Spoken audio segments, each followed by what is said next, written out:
GLP-1 has quickly become one of the most talked about hormones in modern health. It's tied to blood sugar control, appetite regulation, insulin release, digestion speed, and even brain signaling related to satiety and cravings. With the rise of GLP-1 medications, many people are now asking a very logical question: can we support this hormone naturally? And more specifically, can probiotics increase GLP-1 production? You've probably seen headlines or videos claiming that probiotics boost GLP-1 naturally, improve metabolism, and even mimic weight loss drugs. But like many popular health claims, the truth is more nuanced and much more interesting than the simplified version. Today we're going to look at what GLP-1 actually is, how it works in the body, how gut bacteria influence GLP-1 signaling, and where probiotics realistically fit into that picture. Not hype, not marketing claims, just physiology. GLP-1 stands for glucagon-like peptide 1. It's a hormone released mainly from specialized cells in the intestine called L cells. These cells respond to nutrients entering the gut after a meal.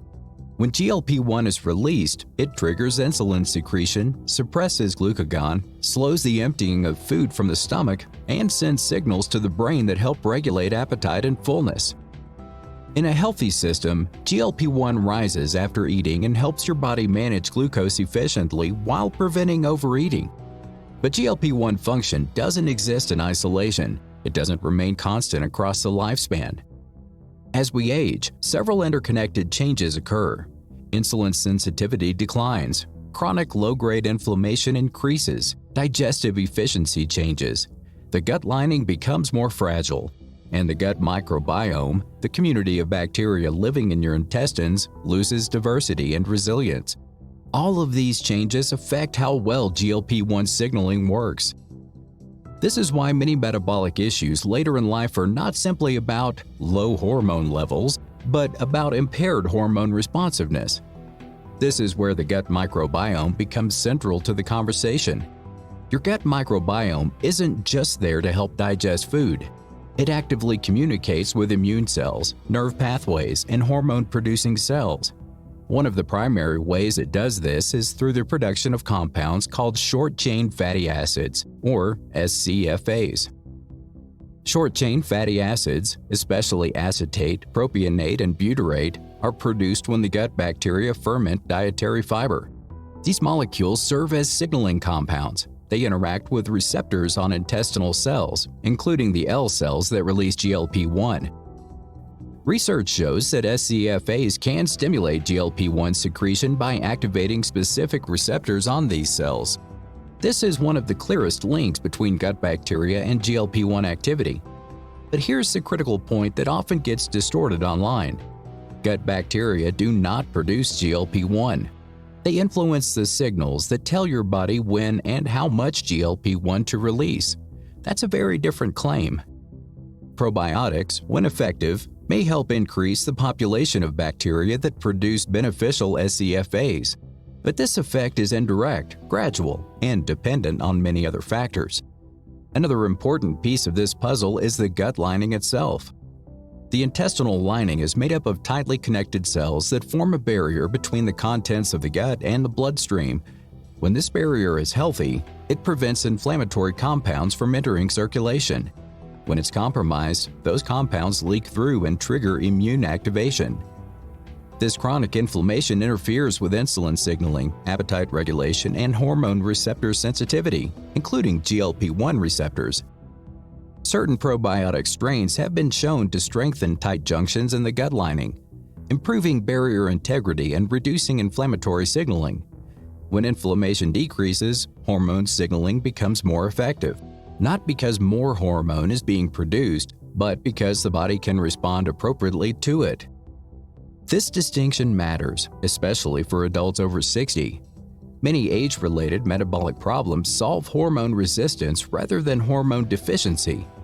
Improving the environment in which hormones operate can have meaningful downstream effects, even if lab values don't dramatically change.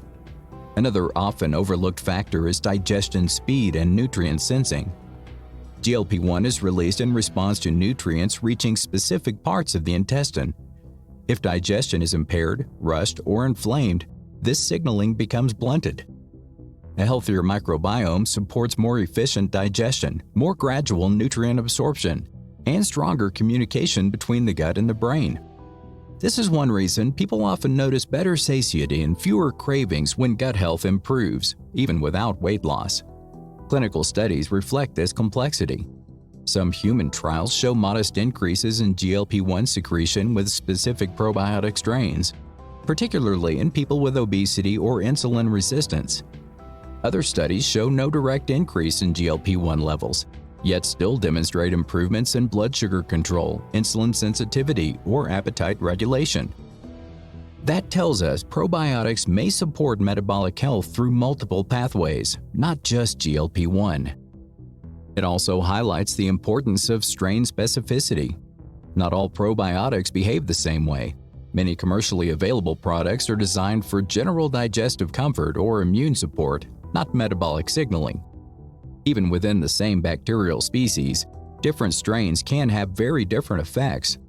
This is why broad claims like probiotics increase GLP-1 oversimplify a highly individualized process. Another key variable is fiber. Without sufficient dietary fiber, probiotics often fail to colonize effectively or produce meaningful amounts of short-chain fatty acids. Fiber is the fuel that allows beneficial bacteria to do their work. In many cases, improvements attributed to probiotics may actually be driven by increased fiber fermentation rather than the supplement itself. This is why probiotics are best viewed as a support tool, not a standalone solution. Now, let's address the inevitable comparison to GLP-1 medications.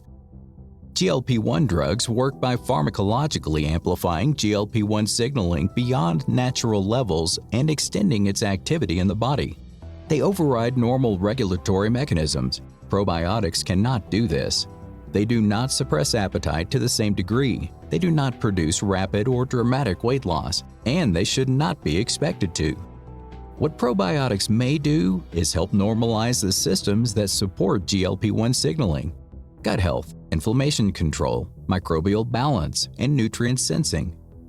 Think of it this way: GLP-1 medications turn up the volume. Probiotics may help reduce background noise. For some people, especially those early in metabolic dysfunction, this can translate into better blood sugar stability, improved digestion, and more consistent satiety. For others, the effects may be subtle but still valuable over time. This is particularly relevant as we age. Supporting gut health may help preserve metabolic flexibility and hormone responsiveness, not reverse aging, but slow some of its metabolic consequences. So, should you make a video emphasizing GLP-1 production from probiotics? Only if it's framed honestly. Probiotics do not directly boost GLP-1 in a drug-like way. They may support the gut environment that allows GLP-1 signaling to function more effectively. That's a powerful and accurate message when explained properly, and a misleading one when oversimplified. The real takeaway is this: GLP-1 health depends on gut integrity, microbial metabolites, inflammation levels, and nutrient sensing. Probiotics can be one piece of that puzzle, but they are not a shortcut, a replacement for medication, or a guarantee of results. If you found this breakdown helpful, subscribe to Modern Wellness Lab. We focus on clear, science-based explanations without exaggeration, fear, or hype, so you can make informed decisions about your health as you age. And as always, this content is for educational purposes only and is not medical advice. Please talk with your healthcare provider before making changes to supplements, medications, or treatment plans.